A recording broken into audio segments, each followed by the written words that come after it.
If you'd rather fix the problem than talk about how it made you feel. If you go quiet in the middle of an argument, not to punish anyone, just because your head gets too loud to keep talking. If you can debate philosophy for 3 hours, but freeze the second someone asks, "How are you feeling?" Actually, welcome. None of that means what you've probably been told it means. Or maybe you know someone like this. The partner who cancels plans right before things start to feel serious. The friend who cracks a joke the exact second a conversation turns emotional. The person who'd rather help you move apartments than ever say out loud that they missed you. Here's the first thing worth knowing, and it undoes most of the usual story. Emotional unavailability usually isn't a lack of feeling. Research suggests it's often the opposite. Someone feeling things intensely enough that distance becomes the only way they know how to manage it. Pulling away isn't proof of an empty tank. For a lot of people, it's what a full one looks like from the outside. You can actually catch the body admitting what the mouth won't. Studies on people with avoidant attachment styles have found elevated heart rate, blood pressure, and stress hormones during emotionally intimate moments. The exact moments where they're reporting almost nothing at all. Ask them how they're doing in that conversation, and they'll say fine. Their nervous system is telling a completely different story underneath the word. Some people go a layer deeper than that, into something called alexithymia.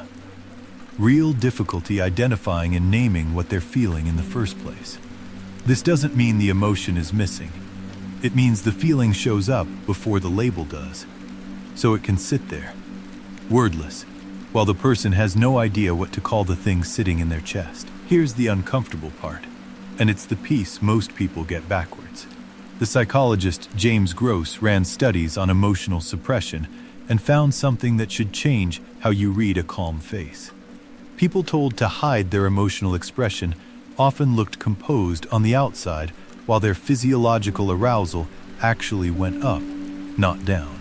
The feeling doesn't disappear when someone hides it. Only the visible part disappears.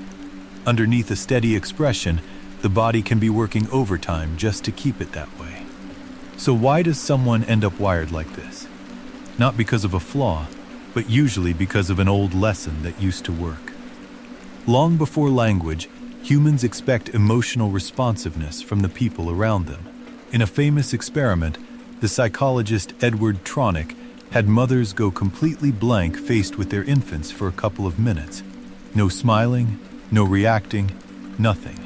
Within seconds, the babies were visibly distressed, reaching, pointing, trying everything to get a response. That expectation is wired in early, and it's not subtle. Now imagine growing up somewhere that blank face showed up over and over, not out of cruelty necessarily, just inconsistency, distraction. A house that couldn't hold big feelings well. A kid in that environment eventually stops reaching.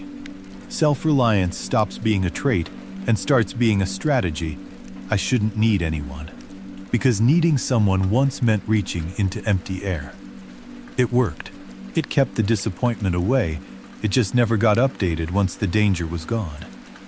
Now here's the part almost nobody catches. And it's the twist that explains why this shows up hardest exactly when it shouldn't. You'd expect someone to lean toward support when things get hard. Research on this suggests the opposite often happens. Emotional unavailability tends to increase under stress, right when connection would actually help the most. It's not indifference showing up at the worst possible time. It's the regulation strategy doing exactly what it was built to do, kicking in precisely when the emotional load gets heaviest. Partners on the receiving end usually read the silence as not caring. It's often the closest thing to the opposite. Someone so overloaded that pulling back is the only lever they know how to pull. There's a second twist hiding in this pattern too, and it's a little harder to sit with. Psychologists call it defensive distancing. Someone who's afraid of being left sometimes leaves first, cancels first, goes cold first. Not out of cruelty, but as a kind of insurance. If the ending is coming anyway, better to control when it happens than wait to be the one left standing there. From the outside, it looks like someone protecting themselves from a relationship. It's often someone protecting themselves from history repeating. The everyday version of all this is less dramatic, but just as telling. Say I'm really overwhelmed to someone wired this way, and you're more likely to get "here's what you should do" than "that sounds hard." The advice isn't wrong, it's just standing in for something that was never offered, which is simply staying in the discomfort with you instead of trying to solve it away. Humor plays the same role sometimes, a joke that shows up right as a conversation turns vulnerable, quietly redirecting the room before anyone has to sit in the feeling too long. And the same people who'll show up for anyone else's crisis often go stiff the moment help is offered to them. Giving support feels manageable. Receiving it feels like owing something, or worse, like being seen. It's also worth noticing that calm isn't automatically the same thing as okay. Two people can look equally steady in a hard conversation. One of them has actually worked through what happened. The other has simply postponed it, and postponed feelings have a habit of resurfacing somewhere else, usually somewhere that has nothing to do with where they came from. This is also why the same person can be warm and open with friends and go completely distant the moment a relationship turns romantic. Different relationships seem to activate different wiring entirely, so someone can genuinely be a great listener for everyone except the one person closest to them. None of this is necessarily permanent, and it isn't always the whole person either.